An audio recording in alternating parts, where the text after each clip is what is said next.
लोकसभा में भी सीटें बढ़ेगी, तो इसमें क्या दिक्कत है भाई? इसमें कोई दिक्कत नहीं होना चाहिए। लेकिन मैं कल देख रहा था, मैं कल सुन रहा था कि माननीय सदस्य प्रियंका जी अभी किरण रिजिजू जी चले गए, नहीं तो और मेघवाल साहब हैं, किरण रिजिजू जी जा रहे हैं, हम उन्हीं को एक कोट करके उनको वो साबित करना चाहते हैं। उन्होंने कल भाषण दिया, उनका भाषण हम बहुत ध्यान से सुन रहे थे। उन्होंने 3-4 बातों का उल्लेख किया। पहली बात उन्होंने कहा कि जल्दीबाजी में क्यों लाई गई। 50% महिलाओं को आरक्षण देना जल्दीबाजी का कदम नहीं हो सकता है। 50% उनकी आबादी है, और 50% उनकी आबादी है तो और उनको कानून में और संसद में, विधानसभाओं में बैठने का हक देने का अगर कोई कानून लाया है प्रधानमंत्री जी ने, तो वो जल्दीबाजी का कानून नहीं है। 2023 में यह नारी शक्ति वंदन अधिनियम पास हुआ और आज 2026 है। 3 साल के बाद उसकी पूरी तैयारी करके और पूरे सोच समझकर यह बात कही गई है। उन्होंने क्या कहा? उन्होंने आगे कहा कांग्रेस पार्टी कभी नहीं होने देगी। अरे हम सबको मालूम है, इस पूरे देश को मालूम है कि किसी भी परिवर्तन को, किसी भी सामाजिक परिवर्तन को आप नहीं लागू होने देना चाहते हैं। आपकी मंशा बहुत साफ है, इसलिए आपने ये बात कही।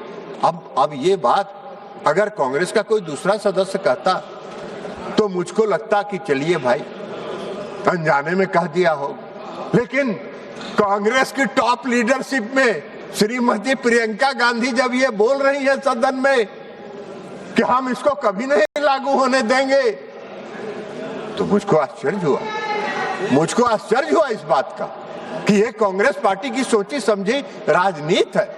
ये उनकी रणनीति है कि कोई भी ऐतिहासिक कदम जो इस देश में क्रांति, जो सामाजिक क्रांति लाने वाला कदम है, उसका समर्थन कभी कांग्रेस पार्टी नहीं करेगी। यह उनकी मंशा स्पष्ट करती है।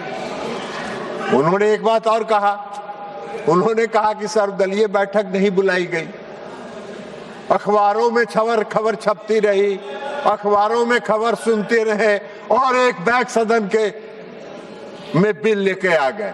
अर्जुन मेघवाल जी, किरण रिजिजू जी चले गए, माननीय संसदीय कार्य मंत्री माननीय अर्जुन मेघवाल जी यहाँ बैठे हुए हैं, संसदीय कार्य मंत्री वो भी हैं।